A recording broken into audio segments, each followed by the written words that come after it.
गुरु ब्रह्मा गुरु विष्णु गुरु देवो महेश्वरा गुरु साक्षात परब्रह्म तस्मै श्री गुरुवे नमः।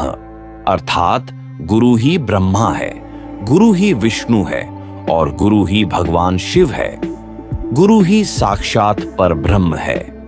ऐसे गुरु को मैं प्रणाम करता हूँ। दोस्तों, गुरु का स्थान भगवान से भी अधिक होता है।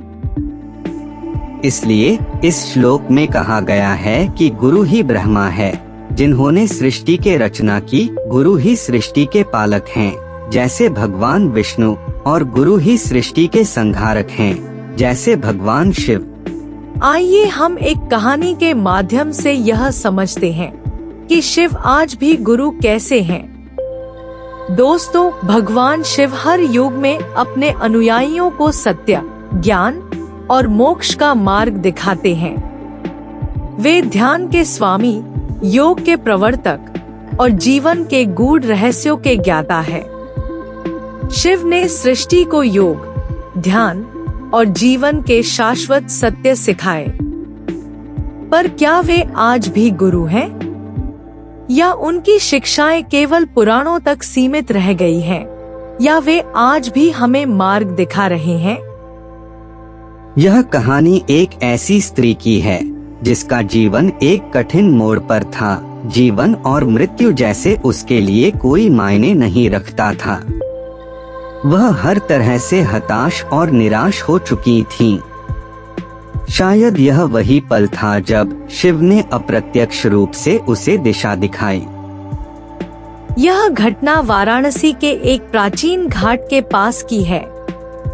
राधिका एक 35 वर्षीय महिला थी जो अपने जीवन के सबसे कठिन दौर से गुजर रही थी। लेकिन यह हमेशा से ऐसा नहीं था, बल्कि उसका जीवन कभी सुखी संपन्न था। एक प्रतिष्ठित नौकरी, परिवार और खुशहाल जीवन। लेकिन अचानक एक दुर्घटना में उसके पति की मृत्यु हो गई। यह हादसा न केवल उसके जीवन साथी को छीन ले गया, बल्कि उसके आत्मविश्वास और मानसिक शांति को भी तोड़ गया। पति के गुजर जाने के बाद वह अपनी नौकरी में वापस लौटने की कोशिश कर रही थी, लेकिन कुछ भी पहले जैसा नहीं हो पा रहा था। समाज ने विधवा होने के कारण उसे कमजोर और असहाय मान लिया था।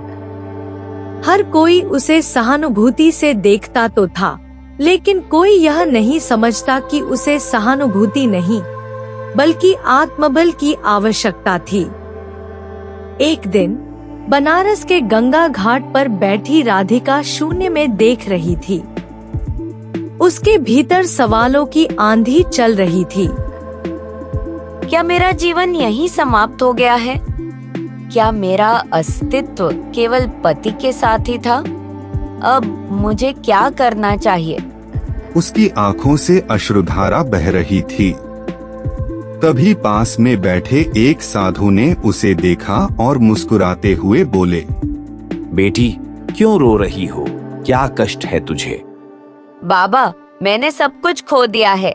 अब मेरे पास कुछ नहीं बचा, सब खत्म हो गया है बाबा। बेटी, ये क्या बोल रही हो तुम? क्या सच में कुछ नहीं बचा? बाबा, मेरे पति ने मेरा साथ इस दुनिया से विदा लेकर छोड़ दिया। अब मैं अकेली इस दुनिया का सामना कैसे कर सकूंगी? अच्छा, तो ये बात है बेटी। सबसे पहले तो यह समझो कि आत्मा कभी नष्ट नहीं होती। मनुष्य के भीतर जो शक्ति है वह कभी समाप्त नहीं होती। ये संसार केवल परिवर्तन का खेल है। मैं समझता हूं कि तुम्हारा आत्मबल बहुत ही कमजोर है। क्या तुमने कभी भगवान शिव को नहीं देखा? भगवान शिव? बाबा, क्या भगवान शिव मुझे मेरे दुख से बाहर निकाल सकते हैं? महादेव केवल देवता नहीं, बल्कि वे गुरु हैं। वे सिखाते हैं कि हर अंत एक नए आरंभ का द्वार होता है। अगर तुम अपने भीतर शिव को खोज सको तो तुम्हें अपना मार्ग मिल जाएगा। अगर मेरी बात पर विश्वास नहीं है तो आजमा कर देख लो। राधिका चौंक गई। मन में उथल पुथल के बीच एक सवाल गूंज उठा। क्या सच में शिव उसके जीवन में एक गुरु बन सकते हैं? क्या सच में ऐसा हो सकता है?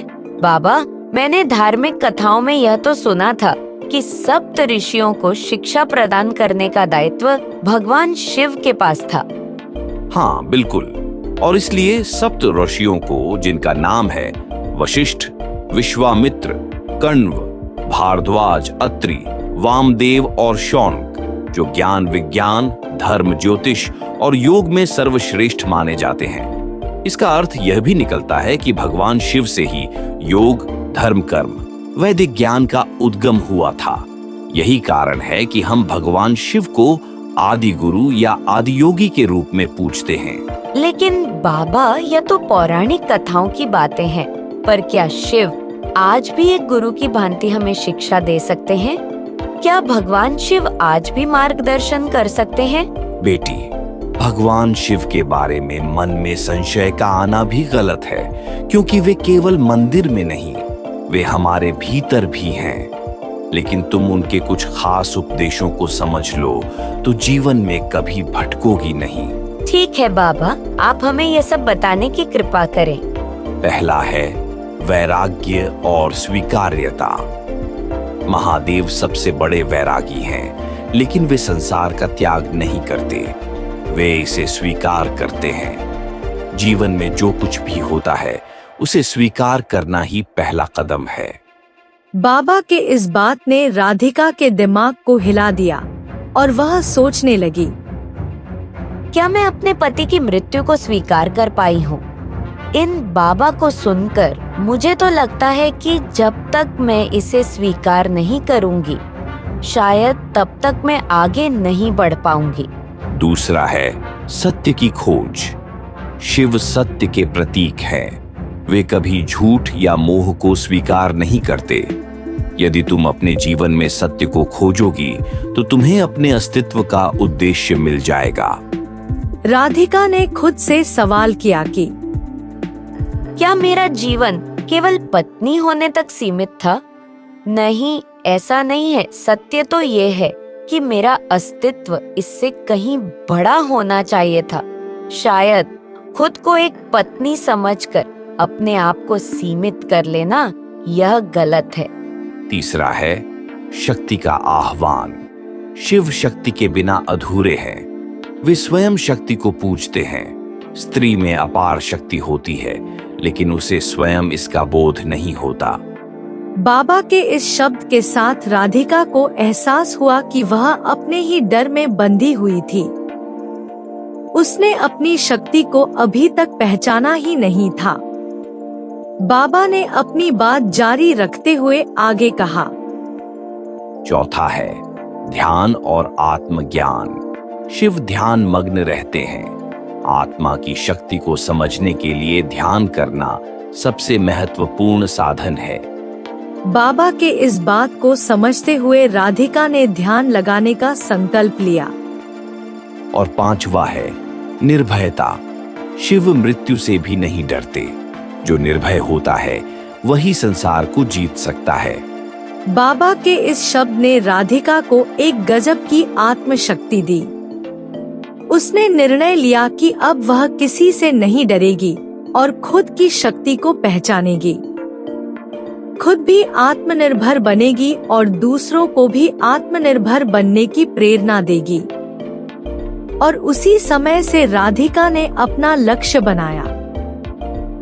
अब राधिका ने अपने जीवन को एक नई दिशा देने का निर्णय लिया, क्योंकि उसने अपने भीतर छिपी शक्ति को पहचान लिया था।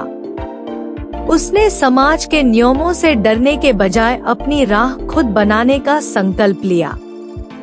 उसने विधवाओं के लिए एक आश्रम खोला, जहां वे शिक्षा प्राप्त कर सकती थीं, आत्मनिर्भर बन सकती थीं और अपने जीवन को फिर से संवार सकती थी। धीरे धीरे समाज भी बदलने लगा। उसकी पहल ने कई महिलाओं को नया जीवन दिया। एक दिन महाशिवरात्रि की रात राधिका पुनः उसी घाट पर गई। उसने आंखें बंद की और मन ही मन महादेव को धन्यवाद दिया। तभी हल्की हवा चली और उसे लगा जैसे कोई अदृश्य शक्ति उसे आशीर्वाद दे रही हो। उसने आंखें खोली, लेकिन वहां कोई नहीं था। सिर्फ गंगा की लहरें थी जो चंद्रमा की रोशनी में चमक रही थी। तभी उसे साधु बाबा की वह बात याद आई। उन्होंने कहा था कि महादेव केवल देवता नहीं, वे गुरु हैं। वे हमें हमारे भीतर ही मिलते हैं। दोस्तों, यह बिल्कुल सही बात है कि भगवान हमें हमारे भीतर ही मिलते हैं। तो क्या हमें मंदिर जाने की जरूरत नहीं है? आपसे मेरी नम्र निवेदन है दोस्तों कि आप कम से कम सप्ताह में एक बार तो मंदिर अवश्य ही जाया करें। जय भोलेनाथ।